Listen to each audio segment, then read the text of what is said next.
जय भीम मित्रांनो. 7 नोव्हेंबर हा विद्यार्थी दिवस म्हणून भारतभरामध्येच नव्हे तर जगभर विद्यार्थी दिवस म्हणून साजरा करण्यात येत आहे. कारण याच दिवशी तुम्हा आम्हा सर्वांचे उद्धारकर्ते आधुनिक बुद्ध डॉक्टर बाबासाहेब आंबेडकरांनी शाळेमध्ये प्रवेश घेतलेला होता. या शाळेमध्ये फक्त प्रवेश घेऊन एखाद्या सर्वसाधारण विद्यार्थ्यासारखं शिक्षण शिकवणं आणि या विद्यार्थ्यांना शिकून आपलं चांगलं करिअर करावं आणि पैसा अडका कमवावा इतका मर्यादित विचार रामजी सकपाळांनी केलेला नव्हता. तर बाबासाहेबांना भिवापासून ते डॉक्टर बाबासाहेब आंबेडकर, विश्वरत्न डॉक्टर बाबासाहेब आंबेडकर या उंचीपर्यंत नेण्याच्या पाठीमागचा जो मुख्य कारण काय आहे?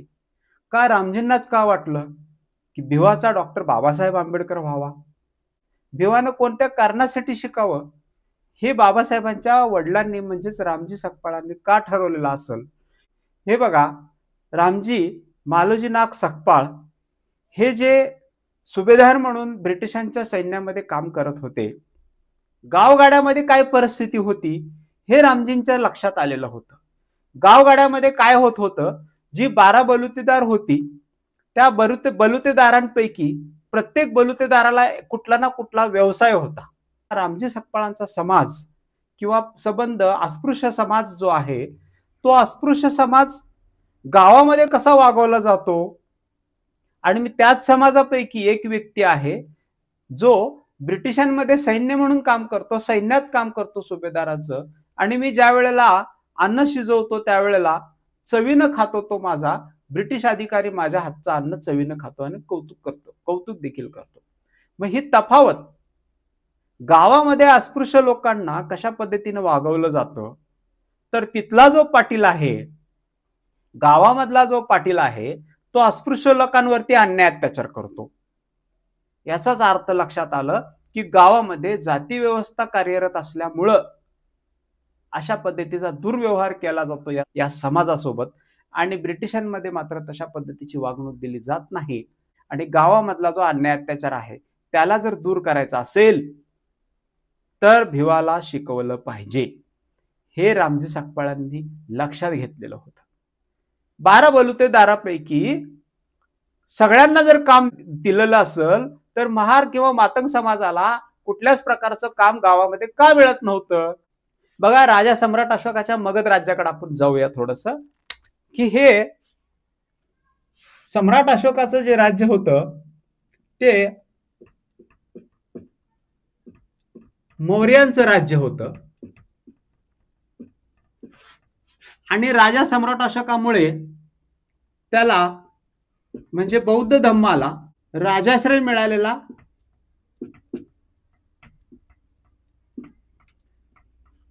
बौद्ध धम्म होता. यांची लढाई कोणाच्या विरोधात आहे? तर यांची लढाई आहे इथं वैदिकांच्या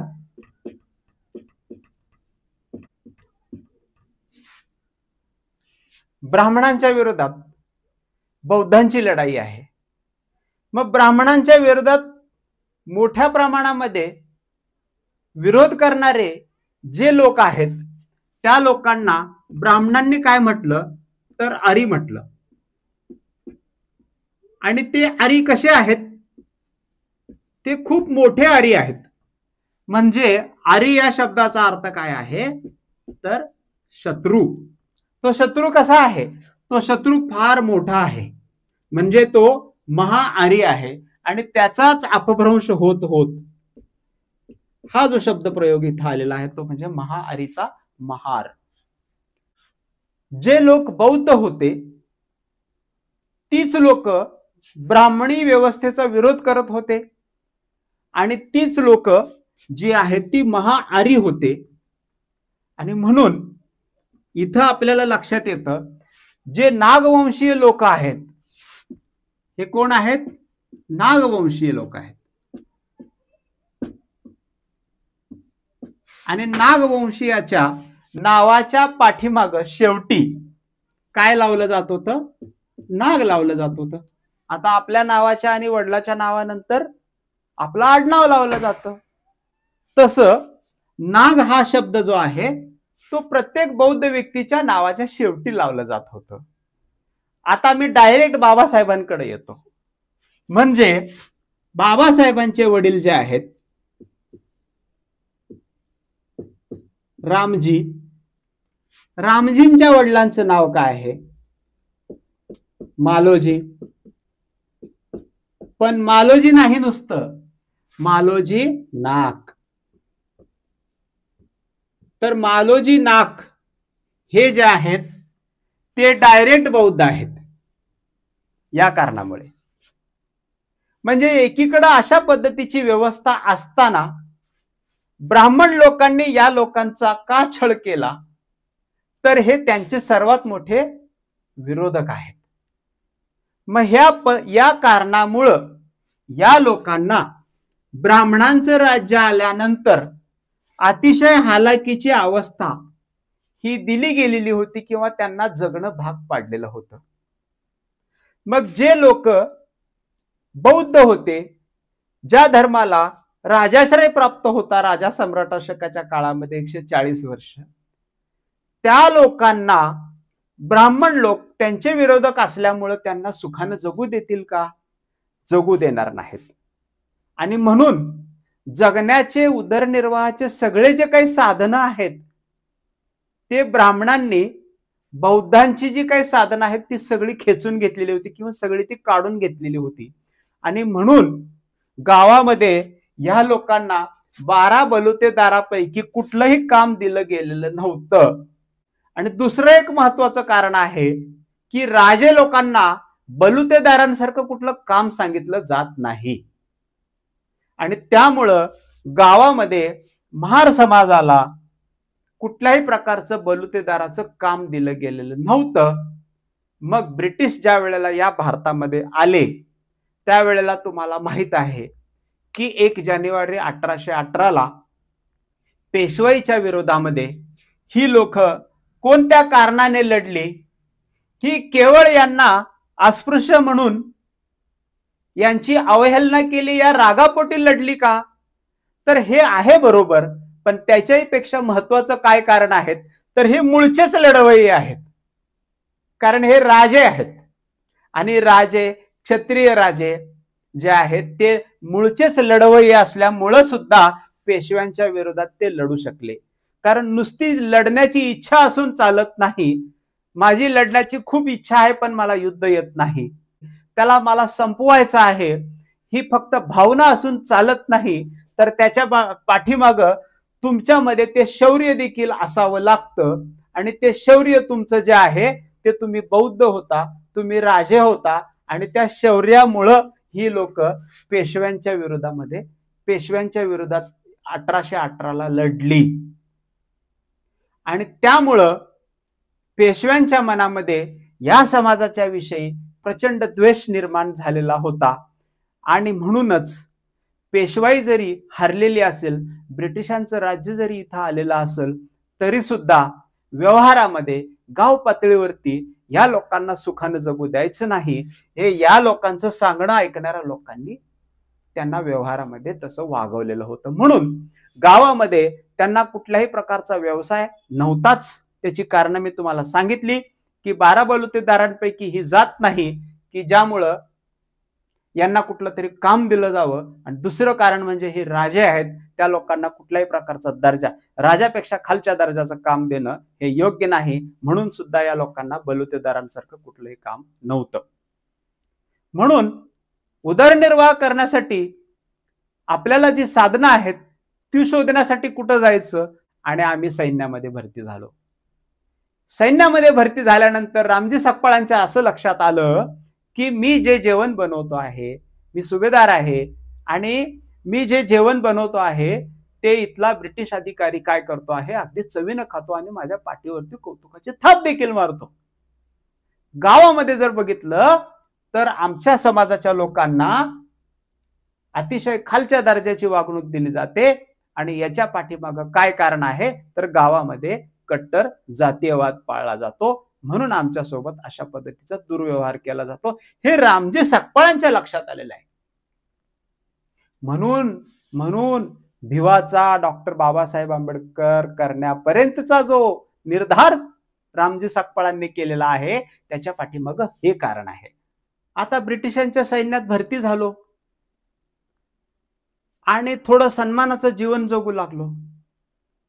गावामध्ये तर समाजाला शिक्षणाची परवानगी नाही. मग काय करायचं? तर सैन्यात भरती झालेल्या सैनिकांची मुलं, सैन्यांची मुलं ही शाळेत कुठं पाठवायची? तर ती कॅन्टोन्मेंटमध्ये पाठवायची, ब्रिटिशांच्या कॅन्टोन्मेंटमध्ये. बाबासाहेबांच्या अगोदरची जी पिढी होती ती सैन्यात असल्यामुळे त्यांची जी मुलं होती ती कॅन्टोन्मेंटच्या शाळांमध्ये शिकू लागली. आणि ब्रिटिशांचं शिक्षण हे तुम्हाला आज देखील मान्य करावं लागेल. ब्रिटिशांची इंग्रजी जर आपण पूर्णपणे आत्मसात केली आणि तिला जर राष्ट्रभाषेचा दर्जा दिला तर ह्या धर्माचं म्हणजे हिंदू धर्माचं संरक्षण करण्यासाठी भाषाच उरणार नाही. म्हणून गांधींनी हिंदी भाषेचा आग्रह धरला आणि त्यामुळं बाबासाहेबांनी जो आग्रह धरलेला होता की या देशाची राष्ट्रभाषा ही इंग्रजी झाली पाहिजे, त्या गोष्टीला बगल देण्यात आली आणि शेवटी हिंदी ही राष्ट्रभाषा झाली.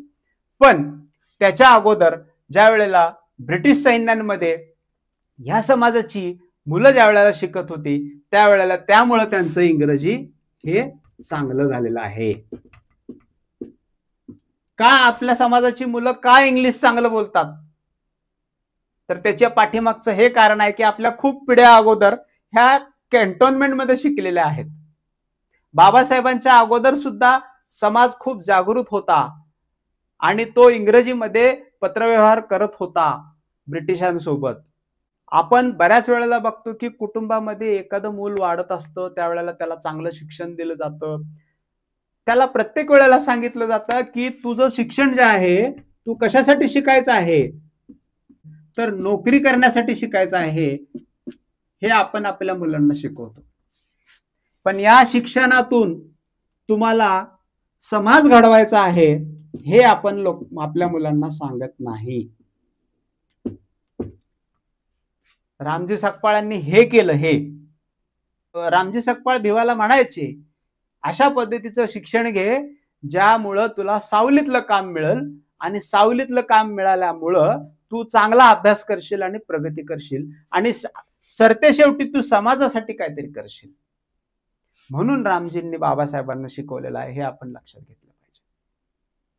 बाबासाहेब म्हणजे भिवा हे रात्री 3:30-4 पहाटे उठावेत आणि अभ्यासाला बसावं या कारणासाठी रामजी सकपाळ रात्रभर हे जागे असायचे. रामजींना अशी भीती वाटत होती की चुकून जर मला जाग आली नाही तर आज भिवाचा अभ्यास बुडेल. म्हणून बाबासाहेबांचे वडील हे पहाटेपर्यंत जागायचे, भिवाला अभ्यासाला उठवायचे, तो अभ्यास करतोय हे बघायचे आणि मग झोपायचे. मित्रांनो, अशा पद्धतीचं आदर्श कुटुंब हे आज व्यवहारात आहे का? आणि नसेल तर ते घडवण्याचं तुमची आमची जबाबदारी देखील तितकीच आहे. बाबासाहेबांना घडवण्यापाठीमागचं रामजींचं स्वप्न जे आहे तशाच पद्धतीचं स्वप्न आजचे पालक बघतात का? आणि नसतील बघत तर त्यांनी त्यांचं भविष्य अंधारात टाकलेलं आहे. त्यांनी फक्त त्यांचंच भविष्य अंधारात टाकलेलं नाही तर त्यांनी त्यांच्या पुढच्या येणाऱ्या सर्व पिढ्यांचं भविष्य अंधारात टाकलेलं आहे. हा समाज घडवण्यासाठी आपली मुलं वाहिली पाहिजेत. हा समाज घडवण्यासाठी आपल्याला म्हणजे फक्त अस्पृश्य समाजाचा उद्धार मी म्हणत नाही. समाज म्हणजे हा संबंध भारतीय समाज जो आहे तो घडवण्यासाठी आपल्याला आपल्या मुलांच्या शिक्षणाचा उपयोग करून घेतला पाहिजे आणि तो समाज तुला घडवायला पाहिजे. ही जबाबदारी, समाज घडवण्याची जबाबदारी आपण मुलांवरती दिली पाहिजे. ह्याचे पॉझिटिव्ह इफेक्ट्स मी तुम्हाला सांगतो. ज्या वेळेला आपली मुलं एखाद्या विशिष्ट कचट्यात अडकलेली असतात त्यावेळेला त्यांना तुझा हा प्रश्न जो आहे तुझा वैयक्तिक प्रश्न नाही, हा सगळ्याच समाजाचा प्रश्न आहे. हे तुझ्यासोबतच फक्त होत नाही, हे सगळ्या समाजातल्या प्रत्येक कुटुंबामध्ये असं होत आहे, प्रत्येक मुलांसोबत असं होत आहे आणि त्यांच्यामध्ये तुला बदल घडवण्यासाठी तुला शिक्षण शिकायचं आहे. ही जबाबदारी आपण मुलांच्या खांद्यावरती लहानपणी टाकली पाहिजे, जेणेकरून त्यांना एकीकडे समाज व्यवस्था समजेल आणि दुसरीकडे त्यांची स्ट्रेंथ, त्यांच्या खांद्याची ताकद देखील समाजाचं ओझं वाहत असतात वाढलेली दिसेल. म्हणून मित्रांनो, तुम्ही तुमची मुलं घडवत असताना केवळ नोकरी आणि केवळ आपला घर मोठं करण्यासाठी इतकी मर्यादित टार्गेट्स तुम्ही त्यांच्यासमोर ठेवू नका. आपल्याला हा सबंध समाज घडवायचा आहे. तुमच्याकडे पाहिल्यानंतर प्रत्येक जातीतल्या व्यक्तीला वाटलं पाहिजे, की मला यांच्यासारखं झालं पाहिजे. आणि ते करण्यासाठी ही लोकं काय करतात, तर ही ब्राह्मणाला थारा देत नाहीत. ब्राह्मणाच्या कुठल्याही विचारधाऱ्याला ही लोकं पाळत नाहीत, मानत नाहीत आणि त्यामुळं या लोकांची प्रगती झालेली आहे आणि यामुळंच यांच्याकडे विज्ञानवाद आलेला आहे. याच गोष्टीमुळे यांच्याकडे आर्थिक सुबत्ता आलेली आहे आणि यामुळेच या लोकांची लाईफस्टाईल एक मॉडर्न लाईफस्टाईल म्हणून आपल्या समोर आलेली आहे. हे प्रत्येक जाती धर्मातल्या लोकांना कळालं पाहिजे. एक दिवशी आधुनिक बुद्ध डॉक्टर बाबासाहेब आंबेडकरांना अपेक्षित असलेला भारतीय समाज म्हणजेच बौद्ध समाज या देशामध्ये पुन्हा एकदा राजा सम्राट अशोकाच्या काळामध्ये जसा वाढलेला होता, जसा सोन्याचा धूर त्या काळामध्ये येत होता, बौद्ध असल्यामुळं, हे बौद्ध राष्ट्र असल्यामुळं तशाच पद्धतीची परिस्थिती आज देखील आपल्याला निर्माण करण्याचं टार्गेट हे आपण आणि आपल्या पुढच्या पिढीला दिलं पाहिजे. द बुद्धिस्ट इंडिया या चॅनलवरती आज आपण या विषयावरती इथंच थांबूया.